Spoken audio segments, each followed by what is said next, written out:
Okay, so yesterday we had seen that Akbar has divided his territories into 15 provinces. What did he call those 15 provinces as children?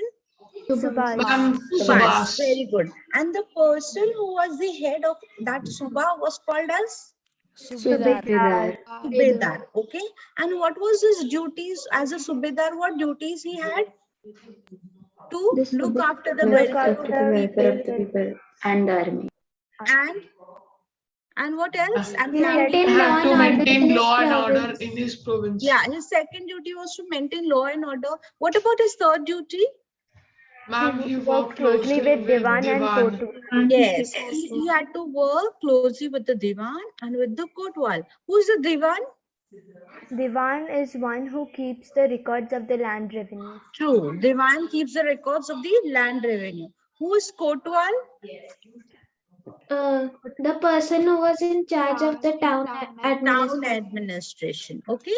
And what about the Suba? Now, these Subas were further subdivided into small districts. What was that called as? Sarkars. Sarkars. Sarkars. Okay. And the sarkars were further subdivided into small Parangans. Parganas. parganas. Okay. What was the role of these pargana? Pargana means what? Who will tell me the meaning of a pargana? Because It is the smallest unit of administration, that is a village, and it was headed by a village panchayat. very good, very good. Okay, so it is the smallest unit of of administration. Okay, in the village, which was headed by the panchayat. Okay, and there were government officials at every level that managed their affairs. Now, today we will study about the land revenue administration. As we have seen, land revenue administration systems of in most of the other uh, rulers rule, right? Period. See, right? So now in today's class, we will see what changes did Akbar bring in the land revenue system during his rule. Clear? Am I audible? ma'am. Okay. Yes, ma'am. Yes, ma'am. The main source of income in the Mughal Empire came from the land. Please underline. So the main source of the income for this Mughal Empire in the Mughal Empire was what? Through land. That means they used to collect land revenue. On the basis of that, they used to do all the administrative system. Why? Because India had a fertile land. Okay, and as we all know, India's main occupation was what? Agriculture, right? It is agriculture, and many areas grew crops. Please underline this. Okay, no, first underline that, because of the fertile land, because of agriculture as the main occupation. Okay, these were the two reasons why the main source of income was agriculture. Now, if it was through land, whether it was in terms of agriculture or whether it was in terms of collecting taxes based on upon the land, so that source was basically this. Now, what type of crops they would grow? Crops such as wheat, barley, millet, as well as nice rice, cotton, sugarcane. Okay, with the help of this was all related to agriculture. But with the help of his revenue minister, Todermal, please underline Todermal. Just underline Todermal. This is very important. He played a very important role, in during Akbar's rule. So these were all the people, who helped him to have a smooth administrative system. Now, Todermal, a few reforms were introduced to already established revenue policy of Sher Shah Suri. With the changes, the revenue system was called as Todermal's Bandobast. Okay? If you remember when we were studying Sher Shah Suri, it was mentioned over there also that it was even Akbar who followed the reforms which were brought up by Sher Shah Suri. Do you remember? Yes, ma'am. Yes. So now, whatever land revenue system was, set up by Sher Shah Suri, it was definitely followed by Akbar during his rule. But some of the reforms were changed here and there, and whatever changes were done, it was done by whom? By Todermal. Okay, and therefore it was named after his name. It was called as Todermal's Bandobast. Bandobast, you know the meaning of the word Bandobast? Yes, it's a Yes, Hindi ma'am. word. Okay. Have you all understood till your children? Yes, ma'am. Okay. Next is land was measured and uniform system was introduced.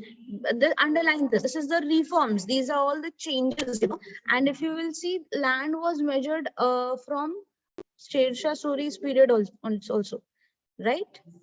Yes or no? Yes, ma'am. Bamboo sticks called jarib joined with iron rings called tanabs were used to measure land. Surveys were also made on the fertility of the land and the kinds of crops that grew there. Okay.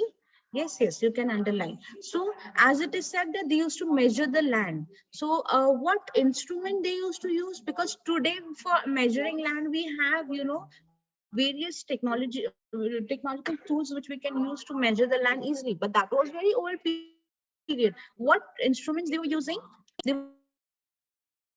were using sticks, bamboo sticks. And what those bamboo sticks were called as? Jan. Jarib. Jarib, okay. And on that bamboo sticks, he would tie iron rings. Okay. And what was those iron rings called as? The knobs. Tanabs. Yes. Okay. Now, the survey was made on the fertility of the land. So, you know, all throughout this territory, all land won't be fertile, right? Some land would be fertile, some land would be barren, right? So, based on the fertility, he used to do the measurement of the land. Clear? Next is measured land was grouped in 4 categories on the basis of period and frequency of cultivation.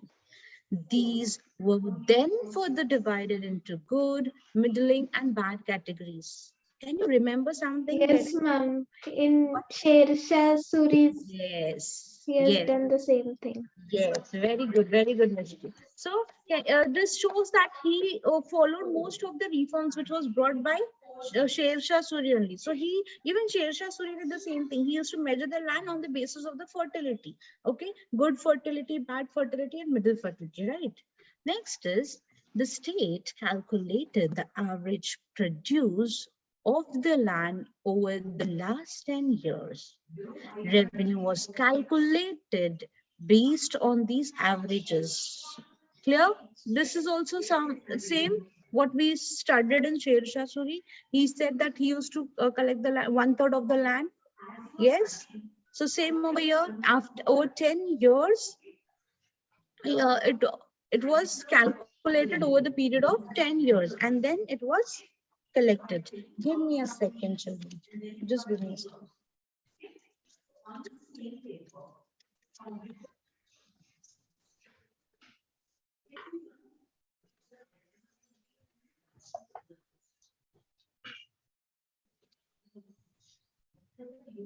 Okay. Next point is the state decided and fixed the revenue at 1/3 of the as the king's share, which could be paid in cash or kind, and as the latter preferred. Latter preferred over here means as. Can you remember these things? Yes, ma'am. Will be paid later. Sher Shah had done, right, this, that he had fixed the land revenue as 1/3, all right, and he gave the freedom to the people, either they could pay in cash or they could pay in kind. Remember? Yes, ma'am. Yes. Next point, peasants could seek loans for buying seeds, equipments, implements, cattle, etc., which could be paid back in installments. So he gave this also. This reform was added by Akbar. What did he do? He gave them loans so that they can buy seeds, they can buy equipments, right? And They can buy cattle, and but then whatever equipments they are buying after taking the loan, they could pay in installments. So the peasants are happy. That means he made sure the peasants are happy. Okay. Next is revenue officers were instructed to be kind to the peasants and treat them well.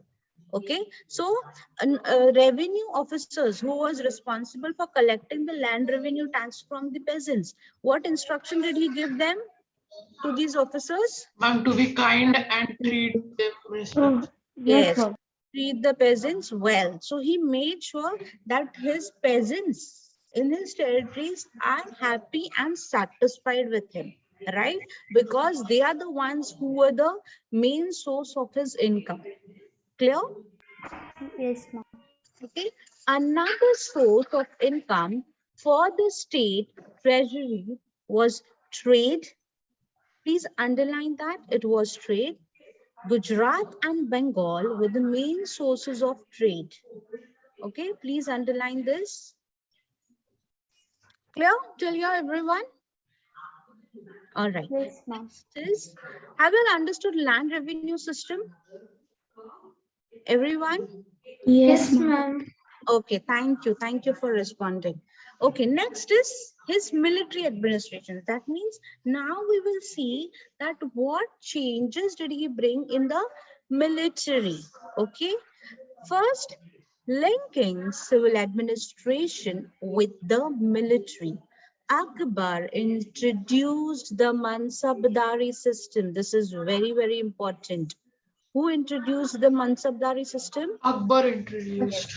Now, children, please, in your textbook, mark next to this Mansabdari system as very important, because you will definitely get the question on this. You will definitely get a question on this. This is very important. You will either get an objective or you will get a short note. They'll ask you to write a short note. And this is very important to understand what exactly was this Mansabdari system. So are you all ready with me to Yes, start? ma'am. Yes, ma'am. Okay. Mansab refers to a rank or office, and a mansabdar who holds a rank in administration. Okay. So who is the mansab? He's a refers to a rank. Okay. Who holds a rank in the administrative system. Now, Mansabdari system, in that what things are included, we will study that. Okay, you will get a question on this. Okay, explain the Mansabdari system introduced by Akbar during his rule. Okay, so you'll have to write all these pointers which is coming down. Okay, so what included in Mansabdari system? Number one, the first point is all army men were mansabdars. Okay, so who were mansabdars? Was all army men. The office or rank would vary from an officer in charge of 10 horsemen to an officer who is in charge of 7,000 horsemen. The rank therefore depended on the nature and importance of the job. Clear? So, what was the role of the officer? See, these officers, okay, who are given, for example, their rank, okay, would vary from one officer to the other officer. For example, if an officer is in charge of 10 horsemen, his rank is different. That means his status is different, and compared to the one who is handling 7,000 horsemen, right? As we have played, right? At the top principal, then vice principal, like that. So similarly over here, clear? Yes, ma'am. Okay. The rank therefore depended on the nature and the importance of the job. So based on the importance and the nature of the job, they were given ranks. These mansabs were given ranks. So levels, you can say, okay, like we have in a school system, right, children? So similarly over here it was. This first point you all understood. I'm going very slow for this because this is really very important. Okay, have you all understood till here? Yes, ma'am. Yes, ma'am. Yes, ma'am. Next point is Mansabdars were promoted, appointed, and dismissed by whom? By the emperor himself. So it was no one in between the appointment or dismissing of the mansabs, because these mansabs really played a very important role in his territory. So emperor means who they are referring to over here, children? Akbar. Akbar. Clear? So he himself personally looked into this in recruitment process and in dismissal process. Okay. Their salaries were in keeping with their rank. So based on their rank, they had the salaries, right? For example, if you compare the salary of a principal, or if you compare the salary of the support staff, okay? So there would be different, because there's a difference in rank. Yes, ma'am. Yes, ma'am. So these mansabs had their salaries based upon the rank. Okay. Salary later was paid in the form of jagirs or land, from which a fixed amount of revenue was paid as.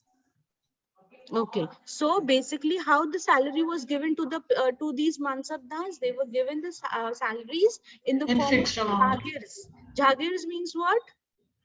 Land. Land. Area of land. You have heard na, ye meri jagir hai. Jagir means what? Ye meri this is my property, right? So land. Now it was a fixed amount. Whatever salary was given to them in the form of a jagir was fixed amount of revenue, which was paid as what? Either as salary for themselves, which was paid as salary for themselves as well as their troops. Okay, so these mansabdars, what was the salary paid in the form of? What was the salary? Land. Very good. It is called as what? It is also called. Very good. Okay. Now we know land, jagir. So the person who's going to take care of this land would be called was the jagirdars. Okay, or they could they can also be called as mansabdars. Okay, so the person responsible for example this particular territory of land, so that is called as jagir, and the person taking care of that was called as jagirdars, were moved from place to place to keep them in check and curb any selfish interest. This point we had heard earlier also. Yes, Yes, ma'am. And who Sher Shah also? Suri. Sher Shah Suri. He also did the same thing. He moved the officers from one place to other place, so that they their selfish interests and their greediness could be clear. Please underline that these jagirdars were moved from place to place for curbing their selfish interest. Next is the ranks or offices, that is the mansabs, were not hereditary. This is very important. That means if a person from your family becomes a mansab, that okay, an officer, so it is not necessary that if something happens to him, the next mansabdar would be his son.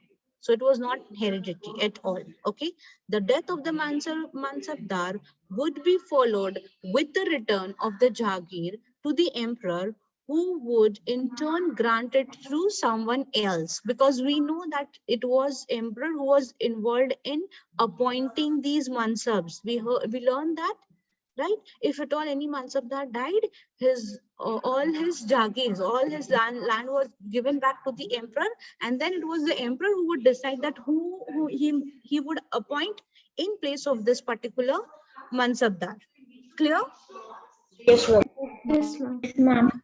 Dars did not administer or were not the authority over the jagir. Only the revenue went to them. Okay. So these mansabdars, they were not involved in the administrative system, or they were not given any authority or charge. Okay. They were given the land to collect the revenue and to give it to the emperor. That's it. That was, they were doing only their duty. Clear? Yes, Clear? ma'am. Yes, ma'am. Yes, The ma'am. system of branding horses and maintaining a descriptive role of the soldiers continued under Akbar. So this branding of houses is called as Dag. hmm? Maintaining the record, Chehra.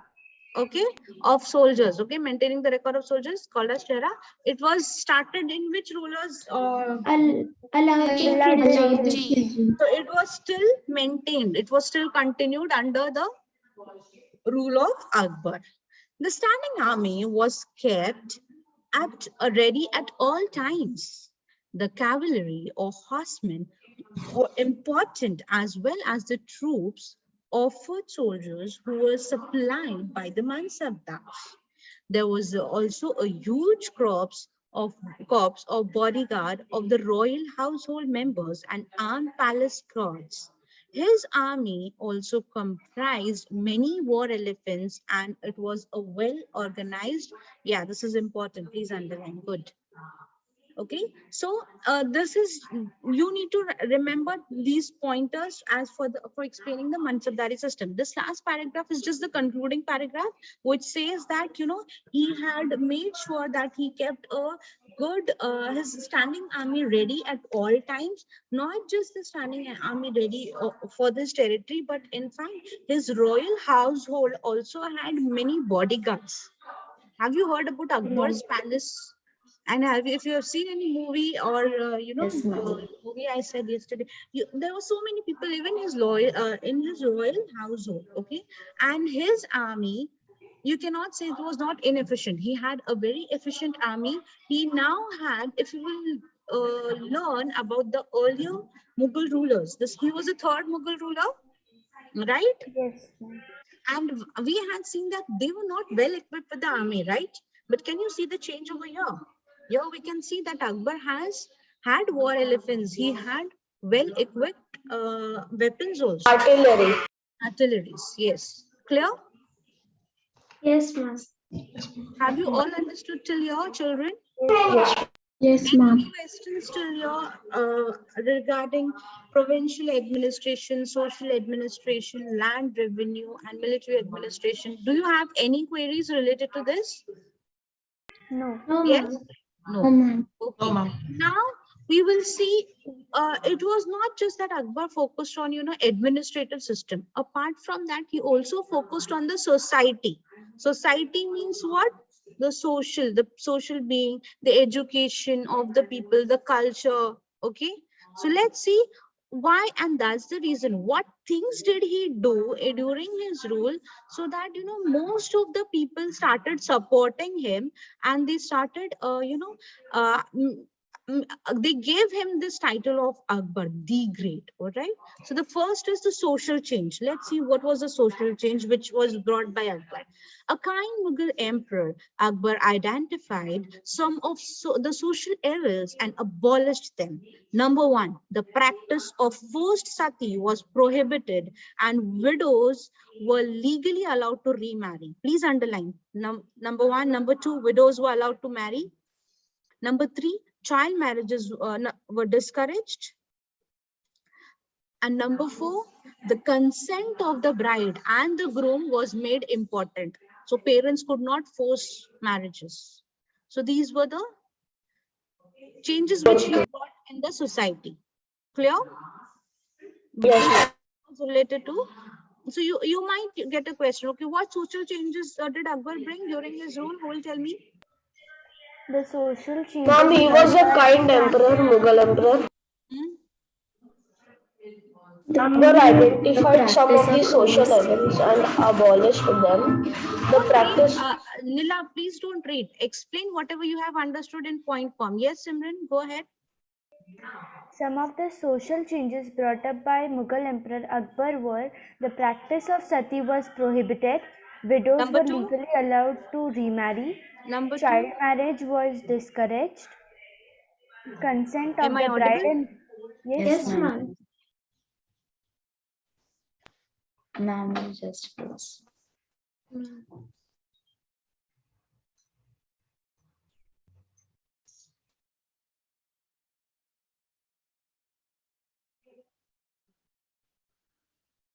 the social reform. The social reforms brought up by Mughal Emperor Akbar were: 1. Practice of sati was prohibited. Number 2. Widows were legally allowed to remarry. Number 3. Child marriage was discouraged. 3. 4. Consent of bride and groom was important. Important before taking any decision. Am I audible now? Am I audible? Yes, ma'am. Yes, ma'am. Fine. Next is education. Education under the previous Mughal kings had involved a singular study of scriptures and religious texts. But Akbar introduced more subjects such as maths, agriculture, logic, history, astronomy. Okay. So earlier Mughals means during the rule of Babur and Humayun, they just have books of religious books and scriptures. Okay, but Akbar introduced more Subject. subjects, right? With subjects such as Such as maths, Culture, logic, agriculture, logic, history, and astronomy. okay, many texts were translated from the original language to Persian. Please underline this. The Vedas, the epics, the Bhagavad Gita, the Bible, and other works from Arabic and Greek literature were also translated. This is important. Okay, so he not just brought other subjects in the education system, but what did he do? He translated most of the Greek literature also for the reference of the people of his territory. Clear? Yes, ma'am. Yes, ma'am. Okay. Literature. During the reign of Akbar, Persian was the court or language and the language of the upper classes. Abul Fazl, the court historian, wrote the Akbar Nama in Persian. This is very important. Very important. Who wrote the Akbar Nama in Persian language? Abul Fazl. Yes, and which language was the court language during his rule? Persian. Okay, Persian language. Now, which language do we have in our courts? Hindi. English. English. English. Ma'am, Hindi. No, It ma'am, has no, to be Hindi. Actually, Okay. Let's not debate. You all understood this fact that his Yes, ma'am. language of his court was Persian. Okay. Next is Faizi, his brother, was the poet laureate in Akbar's court. Please underline. Okay, Abul Fazl, he wrote Akbarnama, and his brother was a poet laureate in Akbar's court. Let's see what does this word mean. Click on this. What does poet? Yeah, a poet who is officially appointed by the government or the ruler, who is often expected to compose poems for special events and occasions. Okay, this was there earlier in the olden days. Okay, they had kept a specific poet even in their court. So even if there's any celebration or any good news in the royal palace, then this particular poet was asked to recite poems based upon that particular event. Clear? Yes, nowadays we have event management and they do everything. So we don't need to hire a poet as such. Next is, beside Persian, Hindi was also widely used in the court of Akbar. Birbil was the Hindi Kavi, okay, in Akbar's court. So now, do you know how is Birbil related to Akbar? yes, How? ma'am. Yes, ma'am. Underline this. Birbil was the Hindi Kavi. So Persian poetries were told by Faizi, and Hindi poetries were told by who? Birbal. Birbal. Tulsidas wrote the Rama Charitmanas during Akbar's reign. Okay, please underline this. Okay. Now, if you remember, yeah, we can go on the next page. No problem. Remember, Babur wrote his autobiography, which was called as what? Babarnama. Babarnama. And Akbar's autobiography, did Akbar write? Akbarnama. Akbarnama. Did he write? No. No, ma'am. No. So who wrote for him? I'm his brother. No. Akbar's brother? Akbar's No, brother. Abul Abul Abul Fazl. No, not Fazl. Akbar's brother. It was Abul Fazl. Okay. He is nowhere a brother of Akbar. Clear? Yes, Yes? ma'am. Okay, ma'am. Fine. So have you all understood till here? Yes, ma'am. Yes. Yes. Okay, I would just read this and we'll stop here so that, 1 minute is left. We will finish this. While Akbar himself could not read and write. Okay, got it? Yash? Akbar could not read and write. He was passionate about books and knowledge. He maintained a library that consisted of more than 20,000 books, which was specially illustrated for him and often read out to him. It was read out to him. Akbar could not, please underline this, he could not read and write. He could not read and write, underline, that is important. But he valued education, okay? Although he could not read and write, but he maintained a library which contained 20,000 books. Painting, many painters were employed in the library to illustrate manuscripts through the use of miniature paintings. That's it. Okay, clear? Yes, ma'am. Yes, Have you ma'am. all understood till here, children? Yes, ma'am. Yes, ma'am.